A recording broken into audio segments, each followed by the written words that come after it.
14 juillet, c'est la fête nationale, alors qu'est-ce qu'on est censé célébrer? Chaque année depuis 142 ans, le 14 juillet est jour de fête nationale. Cette date a une double signification. Elle célèbre à la fois la rupture représentée par la Révolution française en 1789, mais aussi la continuité de l'histoire de France. C'est la loi du 6 juillet 1880 qui a fixé la date de fête nationale au 14 juillet.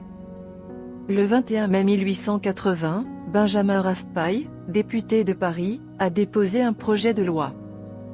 La loi sera ensuite promulguée le 6 juillet 1880, soit 10 ans après la Troisième République. La première fête nationale ne sera célébrée que le 14 juillet 1880 après l'entrée en vigueur de la loi du 6 juillet 1880. Depuis, le 14 juillet est un jour férié. Le matin a lieu le traditionnel défilé militaire à Paris en présence du président de la République, puis des feux d'artifice sont prévus partout en France. Mais à quelle date fait référence le 14 juillet ? 14 juillet 1789, la prise de la Bastille.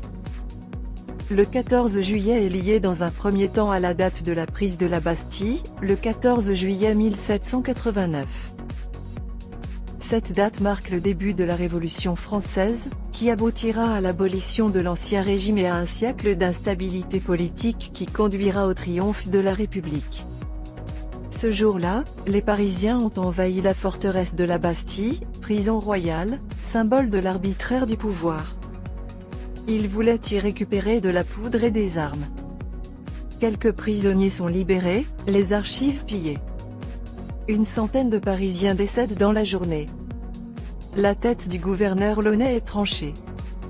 L'homologue du maire de Paris aujourd'hui, Jacques de Flesselles, est aussi assassiné. Leurs têtes sont plantées sur des pics et promenées dans Paris jusqu'au Palais Royal. Ce n'est que le lendemain que le roi Louis XVI apprend les faits. Cet événement historique signera alors le début de la Révolution française et la fin de la monarchie absolue. 14 juillet 1790, la fête de la Fédération. Si le 14 juillet est associé à la prise de la Bastille et son image sanguinaire, c'est dans les faits, le 14 juillet 1790, fête de la Fédération, qui est commémorée en France depuis plus d'un siècle. Un an après la Révolution, le nouveau commandant de la garde parisienne, Lafayette, nommé par Louis XVI, décide de célébrer la nation en mémoire de la prise de la Bastille.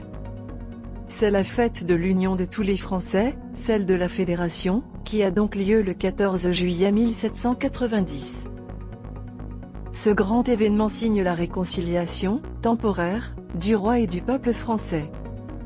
Lors de cette grande fête, l'armée révolutionnaire par la voix de Lafayette, le Parlement par la voix du président de l'Assemblée nationale, le roi, la reine et le dauphin ont prêté serment de fidélité à la nation et à la Constitution.